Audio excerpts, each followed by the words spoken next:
All right, so, Miami's domination of you is fresh in your minds. Do you think it's fresh in your team's minds? Yeah, I hope it is. They embarrassed us the last time we were out here in front of, it was senior night. It was the last game they're going to play at home. So I hope it's fresh in their minds. I would hope it would be a little added motivation to come with a little bit better sense of urgency on Thursday than we did the last time we played them here.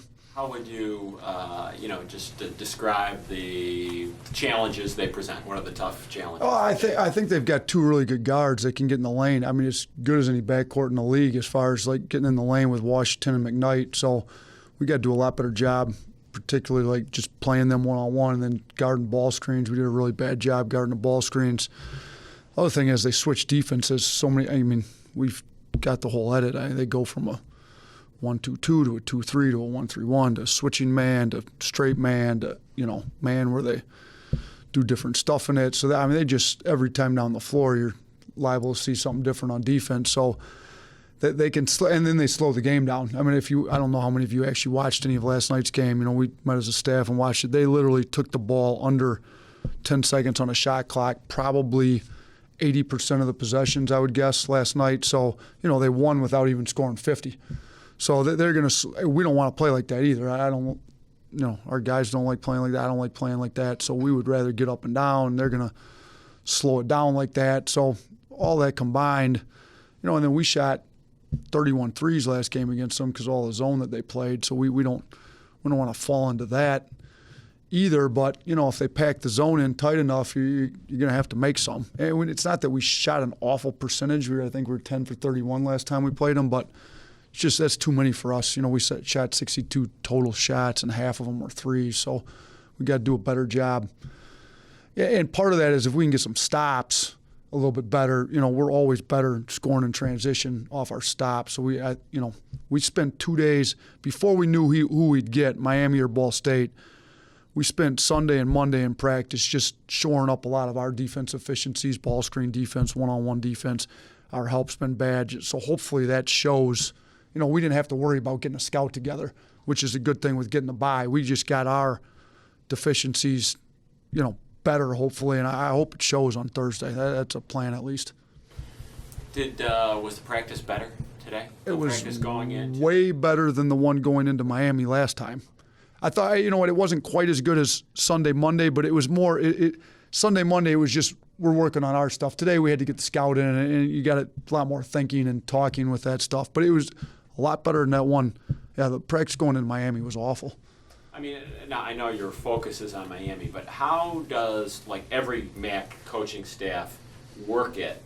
Will you have an assistant doing a mock-up of the potential meetings the day before, or how does that work for any kid? So Danielle and Jim had all the scouts this year. Just like last year, Levi and myself did all. Most of the scouts had some. So, whoever you had during the year, that's who you're going to have in the tournament. So Jim had Miami and Ball State both. So no matter who. Right. So Danielle has Ohio. So he's getting ready for Ohio. We got Northern Illinois or Ohio. So Danielle's going to have those were his.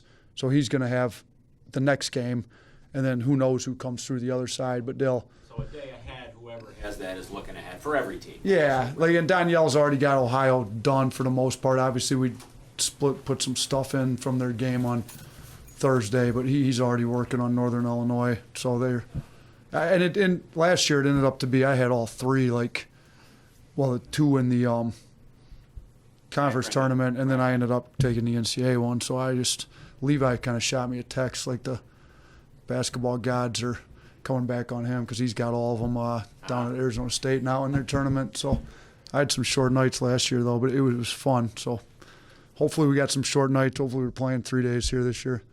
Do you feel that, in your opinion, this team is poised for a deep run in the tournament?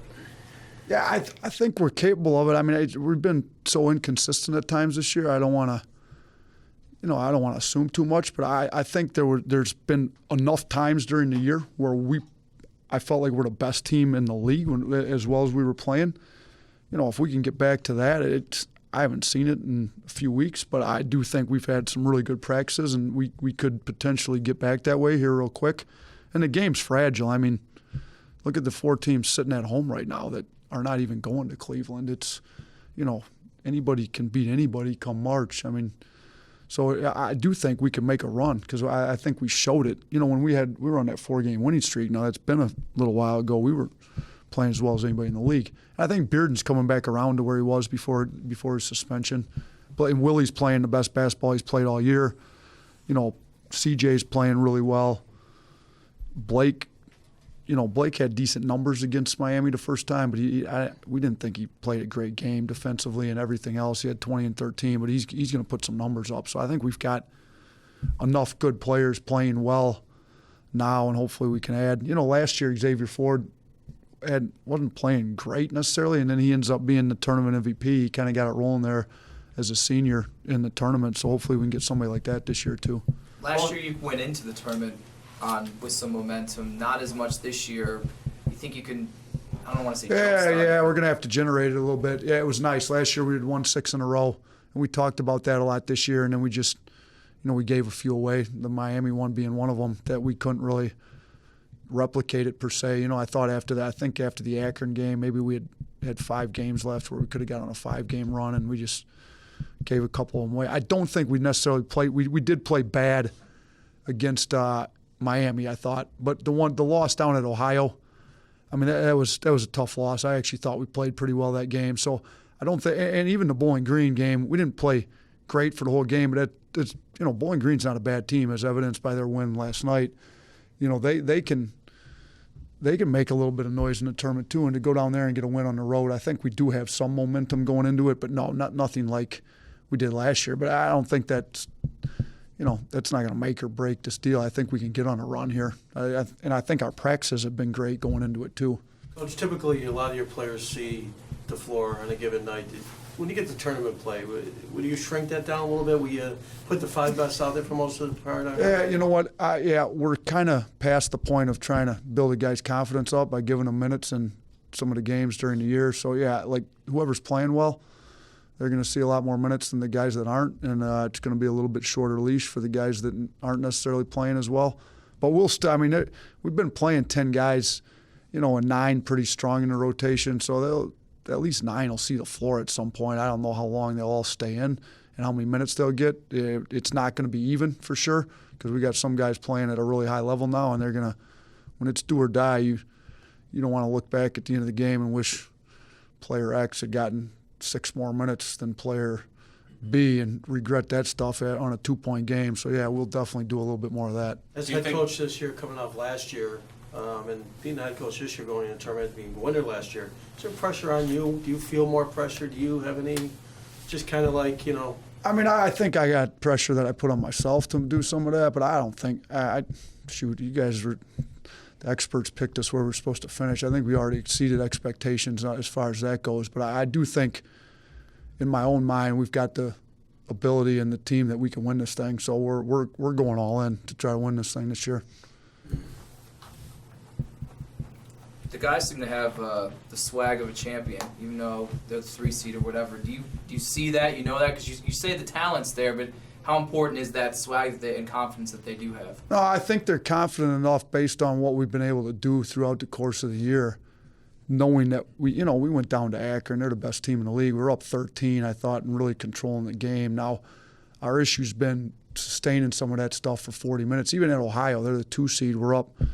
We felt like we outplayed them for most of the game. I just think that we down deep know that we're as good or better than any team in this league when we put together a 40-minute game. So it's been our conversations with them for a while now. Like, we got to get 40. We can't jump on a team. Even Miami, we were up 9-0 to start the game out. And then we just I always feel like we relax a little bit. We got a great start, we jump on somebody, and then we relax. Like, we can't relax. It's, you lose, you go home. Now there's no time to relax. If we come out and jump on a team early, we got to put the pedal down and try to take care of them while we got them down. You've been predominantly starting Ikenna for most of the season, but heading to the tournament, do you expect to platoon Ikenna with Nick or David at 4? You know what? I think Nick's been playing pretty well. He's had some like really good practices the last 2 weeks. So I think we'll see a little bit more Nick. But I think Kenna's, we took him out of the lineup there for a few games. I think he's got himself back together mentally, and he's playing pretty well. So I think you'll anticipate seeing Kenna start, and then Perkins will get some more minutes, especially against, Miami plays a lot of zone. Nick's a pretty skilled big kid in there. And he hit 3 threes. I mean, his threes were huge against Bowling Green. If he doesn't hit those 3 threes, we don't win that game. So he played well for us down there, too. Anything else?